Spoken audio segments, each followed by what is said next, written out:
Ghost Blau presenta Entrevista a un extraterrestre, capítulo 13. Me gustaría que habláramos ahora de la reencarnación, si no tienes inconveniente. Adelante. ¿Es verdad que antes de encarnar decidimos las líneas generales de las principales experiencias que queremos vivir en cada nueva vida? Sí. Cuando el ser humano está desencarnado, su espíritu es más consciente del momento evolutivo en el que se encuentra y del camino que aún le queda por recorrer, razón por la que al volver a encarnar procura intentar corregir los defectos de la personalidad adquiridos en anteriores existencias y al mismo tiempo intentar compensar actuaciones anteriores con aquellos con los que se ha relacionado en otras vidas, además de cumplir los pactos realizados con otros espíritus que se encuentren todavía pendientes. ¿Y se elige igualmente el marco de actuación? Quiero decir, si se elige dónde, cuándo y en qué entorno nacer. Sí, es posible elegir el marco de referencia familiar, social, económica, cultural, etc. De hecho, es el momento en el que también se establecen, como ya dije antes, pactos puntuales con otros espíritus. ¿Y por qué no recordamos nada de eso una vez encarnados? Porque esa información queda registrada solo en la memoria perpetua, ubicada en el subconsciente. Luego todo aquello que venimos a vivir lo hemos predeterminado antes de nacer. Bueno, solo a grandes rasgos. Además, no hay garantía de que, una vez encarnado, se cumpla el plan o programa. El cosmos dota a los seres humanos conscientes de una herramienta fundamental para evolucionar, que es el libre albedrío. No existe el determinismo. Por eso se procuran las oportunidades para conocer a aquellos espíritus con quienes se ha pactado, y se ponen delante las circunstancias a superar. Pero el resultado final de cómo se viva o se resuelva la experiencia forma parte siempre de la decisión y la responsabilidad del propio hombre en cada momento.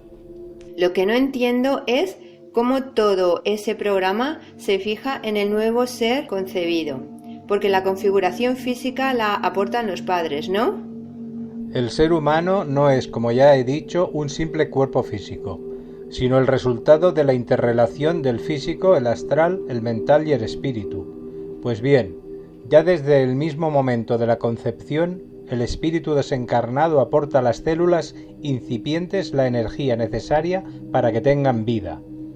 Aunque el espíritu, como tal, entra por primera vez en el nuevo ser cuando han transcurrido 3 meses desde la fecundación, y el riesgo de aborto espontáneo prácticamente ha desaparecido. Luego, a partir de ese momento, efectúa cortos viajes con el fin de ir familiarizándose a todos los niveles, especialmente a nivel físico. Pero la incorporación definitiva no se realiza hasta que hay una razonable seguridad de que ese cuerpo va a nacer, lo que ocurre entre las 48 y 72 horas antes del alumbramiento. Como puedes apreciar, existe una gran interrelación entre los dos planos de existencia, el físico y el energético.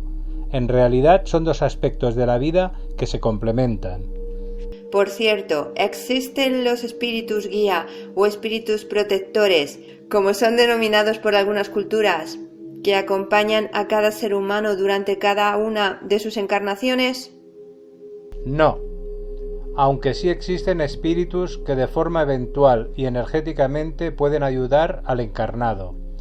Generalmente se trata de familiares o amigos fallecidos en esta encarnación o en la anterior, que acuden en algún momento concreto, pero en ningún caso están siempre al lado del encarnado, entre otras cosas porque en su plano tienen otras muchas cosas que hacer.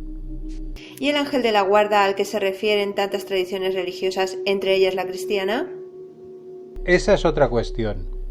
El ángel de la guarda en efecto existe. Ahora bien, se trata de un ser del primer peldaño evolutivo en la quinta dimensión, es decir, un ser 5.1, que ha recuperado ya su identidad andrógina, además de haber trascendido el plano físico y cuya misión es la de energetizar y ayudar a aquellos humanos 4.3 como vosotros a cumplir con su programa de vida. para lo que a veces incluso tienen que intervenir, intentando ayudarlos en aquellos acontecimientos extraordinarios no previstos, como en los casos en que peligra su vida. No es correcta, sin embargo, la creencia de que cada ser humano tiene un ángel de la guarda propio.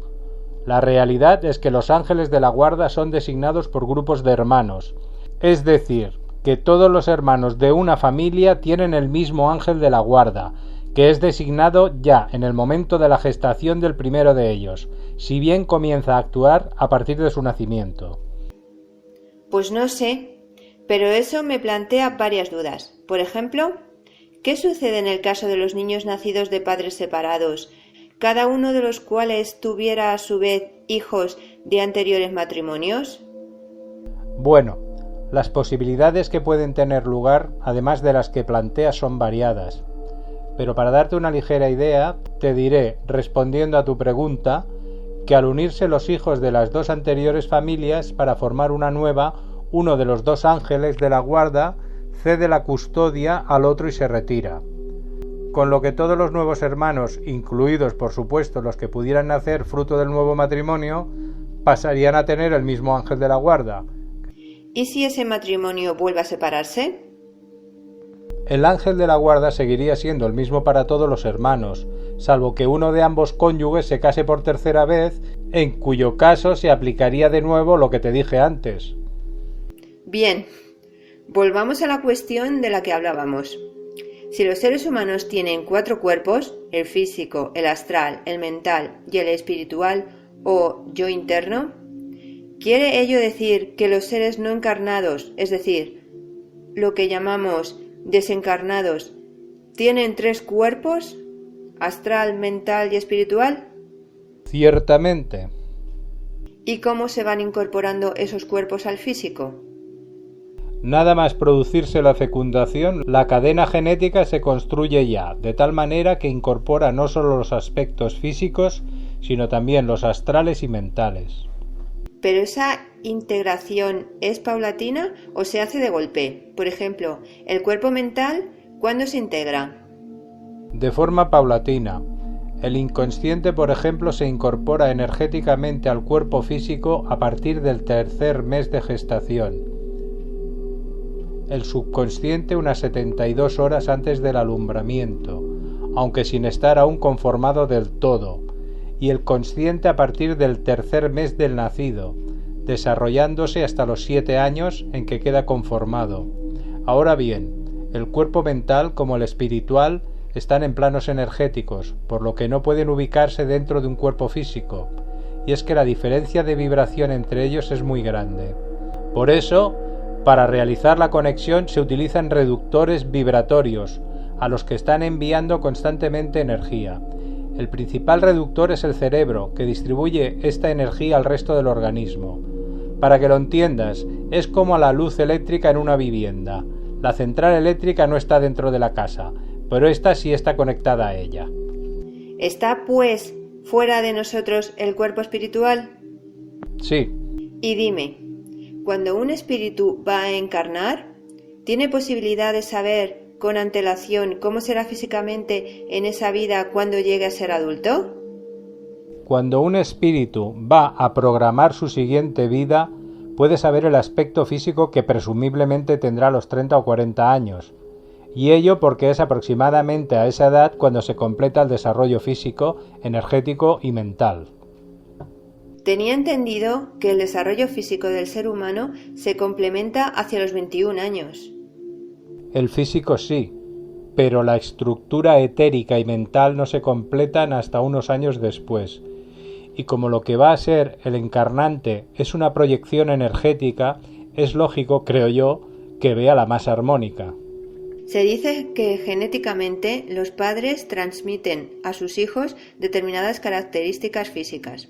Algunos aseguran que también transmiten toda la información acumulada durante sus vidas por nuestros antepasados. ¿Qué hay de cierto? Los padres transmiten un 90% del físico, un 50% del astral y solo un 10% de la personalidad. Esto quiere decir que en ese 10% va la carga genética de algunos hábitos y tendencias, pero no la información, que está impresa en el 90% restante. Pero esa información está ubicada en el subconsciente o en la mente. ¿Y cómo se manifiesta? Está ubicada en la mente y se manifiesta a través del subconsciente. Pues a nuestro nivel de comprensión, cuando menos, resulta difícil asimilar la denominada justicia divina cuando uno piensa en los casos de determinados niños que, incluso con solo unos pocos meses, nacen ya con una enfermedad irreversible. Es que tú le pones edad al espíritu, y debes tener en cuenta que el espíritu vive sus experiencias en un espacio-tiempo diferentes al de la experiencia física e incluso del correspondiente a la mental. Un solo día de vida con un determinado nivel de experiencia y 9 meses de embarazo pueden hacer aprender muchas cosas a un espíritu y por supuesto también pueden enseñar mucho a los padres y a la sociedad. Ahora bien, otra cosa es que la constante muerte de miles de niños por falta de alimentos no haga sino patentizar el nivel evolutivo de un planeta. Hay algo que se me escapa. Está demostrado que se puede enseñar al bebé música, idiomas, etc., estando aún dentro del vientre de la madre. ¿Cómo es eso posible si, según me dices, en los primeros meses no se han incorporado aún ni el subconsciente ni el consciente? El ritmo, la armonía de la música y las áreas del lenguaje que tienen que ver con el sonido y el ritmo están ubicadas inicialmente en el inconsciente. Lo que hace el consciente posteriormente es desarrollarlas. Entonces, las experiencias traumáticas que tiene el bebé en el vientre solo quedan impresas como traumas en el nivel inconsciente. ¿Cómo se desarrollan? ¿Cómo las incorpora el consciente?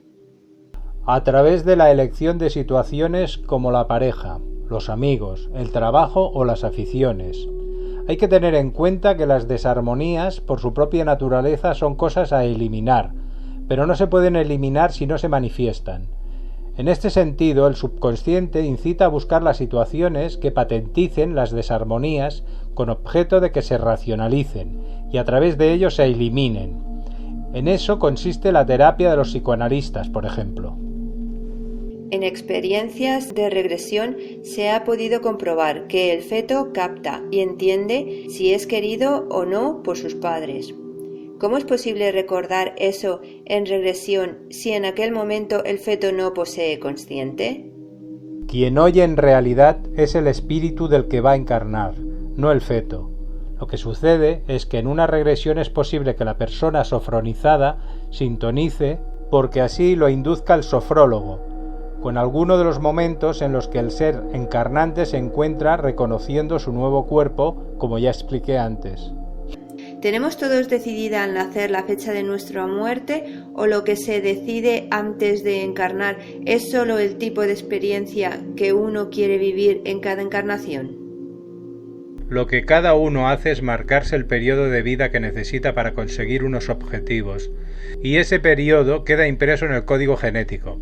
Ahora bien, si no lo logras en ese tiempo, a veces se consigue prolongar el plazo, dependiendo del tipo de vida que se ha llevado, aunque no sea más que 4 o 5 años. ¿Y qué ocurre en el caso de las personas que se suicidan? Que vuelven a reencarnar de manera prácticamente inmediata. Pero el hecho del suicidio en sí, ¿cómo es valorado? Para las religiones cristianas, por ejemplo, esa acción supone la comisión de un pecado y, consecuentemente, tiene una valoración ética muy negativa que el suicida tendrá que afrontar en el otro plano. El hombre vive de acuerdo a unas leyes naturales en virtud de las cuales tiende a sobrevivir, a mantener el orden físico y mental. Pero ¿no es cierto que surgen a veces ideas contrarias a ese orden? Pues esas ideas son lo que vosotros llamáis pecados. Y desde luego entre ellas la manifestación más visible del anticosmos o caos la tenemos en el suicidio. Ahora bien, ¿has pensado que el suicidio no es siempre un acto repentino? Mira, y sé que esto puede resultar fuerte. La mayoría de las muertes que tienen lugar a causa de las enfermedades son en realidad suicidios. Porque si sabes que el abuso del alcohol, el tabaco o las drogas, por ejemplo, atentan contra la salud, y su utilización es una agresión que acaba por debilitar al organismo dando lugar a todo tipo de enfermedades, ¿no supone eso que quienes mueren por enfermedad, en muchos casos, lo que de verdad hacen es suicidarse? Comprendo. Bueno, volvamos a la reencarnación. ¿Qué explicación hay para que algunos niños durante su infancia recuerden con tanta facilidad su encarnación anterior? ¿Y por qué eso solo ocurre en algunos casos? Suele ser gente que accede de pronto a esa información y por alguna razón, generalmente su estado evolutivo, la integran en sus recuerdos. Recordad que todos los 4.4 como norma y a diferencia de los 4.3 recuerdan alguna vida anterior. Así que es posible que algunos 4.3 puedan conseguirlo. ¿O acaso no lo consigue el que se somete a sofronización? Pues, ¿por qué no iba a conseguirlo alguien de forma espontánea? Algunas doctrinas, sobre todo últimamente y dentro del budismo, postulan como posible que un mismo espíritu pueda, aunque sea excepcionalmente, encarnarse simultáneamente en varios cuerpos. ¿Es verdad? No. Pero ya sabes que cuando se genera el espíritu individualizado, este es doble. Estoy hablando de los andróginos. Todo espíritu individualizado goza de una doble polaridad, masculina y femenina, o sentido de giro espiral distinto. Observad que espiral y espíritu tienen la misma raíz. Luego es cierto, como afirman tantas culturas, que todo espíritu, en origen, tenía integradas las dos polaridades, masculina y femenina, y hoy está escindido en dos encarnaciones distintas. Ciertamente. ¿Y es verdad también que cada espíritu tiene su propio nombre cósmico? Y si es así, ¿a qué corresponde? El nombre cósmico es el identificativo de cada espíritu, por el que puedes encontrar tu registro acásico. Es, al igual que las huellas dactilares, personal y único. Por cierto, que a medida que el espíritu va evolucionando, aumenta el nivel de vibración de su nombre cósmico. ¿Y tienen los andróginos el mismo nombre cósmico? Normalmente sí, aunque puede cambiar la última letra. ¿Es habitual que los andróginos estén encarnados simultáneamente en el tiempo y en lugares geográficos próximos? No hay un patrón fijo, pues cada uno está viviendo sus propias experiencias, que suelen ser complementarias. Por eso no es necesario que cada ser humano viva todas ellas para alcanzar la perfección, porque los andróginos se trasvasan esa experiencia. ¿Y cuándo se produce ese trasvase? Constantemente, pero de forma natural cuando el consciente está anulado. A veces, la sensación de que conoces a alguien que no habías visto nunca, reconocer lugares donde jamás habías estado e incluso vivir situaciones que uno ya creía haber vivido, puede deberse a trasvase de información del andrógino. Esto me hace pensar que, si durante una regresión mediante sofrosis el paciente revive una vida pasada, ¿podría suceder entonces que lo que realmente crea recordar sea la vida de su andrógino? Puede ser, como consecuencia del trasvase. Hay que tener en cuenta que los trasvases se incorporan como experiencias propias. En este caso, cuando un terapeuta quiere tratar un trauma que hipotéticamente pertenece a algún acontecimiento de una vida pasada, ¿podría tratarse en realidad de un trauma del andrógino? No es habitual, porque generalmente la información que se trasvasa entre ambos son cosas superadas, no en proceso. ¿Y se puede dar el caso de que dos andróginos encarnados simultáneamente se encuentren y se casen? Sí, y de hecho sucede en muchas ocasiones. Cada uno de nosotros está hoy encarnado como hombre o como mujer. Dime, ¿nos reencarnamos siempre en el mismo sexo? Generalmente sí. ¿Y lo habitual es encarnar en un ser de la misma raza o eso es indiferente? Lo habitual es encarnar en el seno de la misma raza. ¿Y si un blanco, por ejemplo, estando desencarnado, quiere encarnar en otra raza, puede hacerlo?